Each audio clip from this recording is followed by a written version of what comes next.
Hello, xin chào các bạn đã quay trở lại với review 5 phút. Ở cuối tập 77, sau khi cứu được em trai thoát khỏi nguy hiểm, Thạch Hạo sau đó đã liền dùng sức mạnh của mình đánh tan con quái thú. Không chỉ vậy, nhờ hấp thu thần huyết của Tần Vũ, trí tôn cốt trên người Thạch Hạo còn có dấu hiệu thức tỉnh. Và trước sức mạnh tới từ Thạch Hạo, Tần Vũ đã phải tự mình bước vào trong Niết Bàn Trì để tiến hành trấn áp. Thế nhưng đáng tiếc, ngay khi lão ta đi vào bên trong, Tiểu Tháp lúc này đã xuất hiện trợ giúp Thạch Hạo. Sau đó, cuộc chiến diễn ra rất chóng vánh. Trong thời khắc quyết định, một đòn toàn lực đánh ra, Thạch Hạo đã thành công lấy mạng một vị thần. Không những thế, trí tôn cốt của Thạch Hạo sau khi hấp thu thần lực của Tần Vũ, giờ đây nó đã tái sinh. Cuối cùng, khi mọi thứ kết thúc, Thạch Hạo cùng em trai liền nhanh chóng thoát khỏi Niết Bàn Trì. Trước khi không gian kia bị phá vỡ, Thạch Hạo đã lập tức cùng với Tiểu Tháp đi tới Ngũ Hành Sơn. Và ngay khi hai người xuất hiện, ngọn núi kia đã lập tức phát ra những thanh âm đe dọa bọn họ.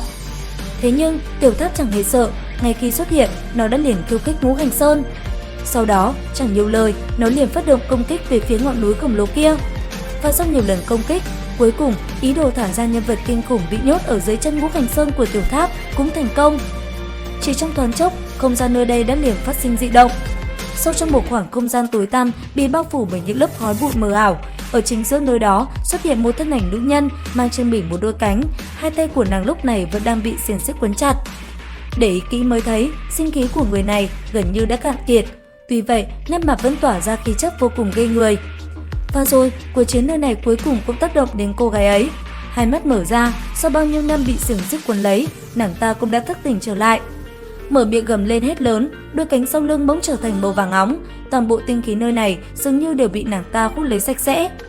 Không lâu sau đó, toàn bộ không gian nơi này trở nên rung động kịch liệt, đất đá toàn bộ tung bay tứ tán. Ngọn núi Ngũ Hành Sơn nơi nàng ta bị giam cầm cũng bị nổ tung, cảnh tượng hết sức kinh khủng. Thế nhưng, khi khói bụi qua đi, những khối đá khi nãy tan vỡ giờ đây đã lập tức liên kết lại. Sau đó, chỉ trong vài giây ngắn ngủi, những khối đá kia đã dần dính chặt vào nhau, cuối cùng tạo thành một người đá khổng lồ trông cực kỳ đáng sợ. Và ngay lập tức, nó đã liền cùng với cô gái vừa thoát ra khỏi xiềng xích giao chiến một trận hết sức kinh người, cho dù là thần cũng phải kinh hãi. Ở bên ngoài, chứng kiến cảnh tượng ấy, Tiểu Tháp cùng Thạch Hạo vẫn yên lặng quan sát.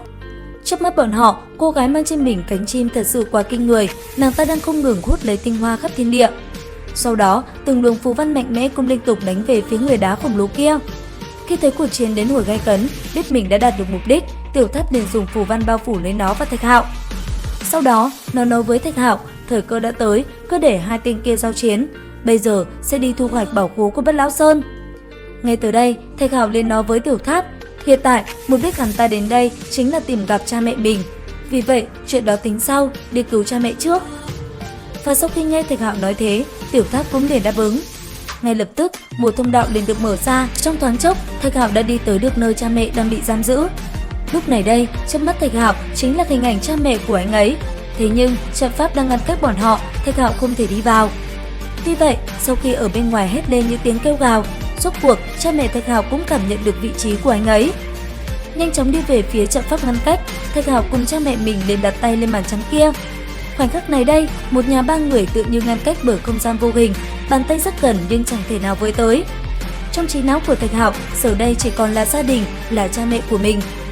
Và khi xuất hiện trước mắt là người mẹ yêu dấu, mang theo cảm xúc bỗng dưng vỡ hòa, Thạch Hạo giống như một đứa trẻ liền chạy tới ôm chặt lấy mẹ vào lòng. Lúc này đây, cảm xúc dường như đã không thể diễn tả thành lời.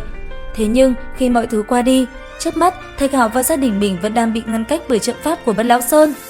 Bởi vậy, Thạch Hạo đã không còn giữ được bình tĩnh, mang theo cơn thịnh nộ lên tới đỉnh điểm, anh ấy gầm lên, toàn thân khí thể đại thịnh.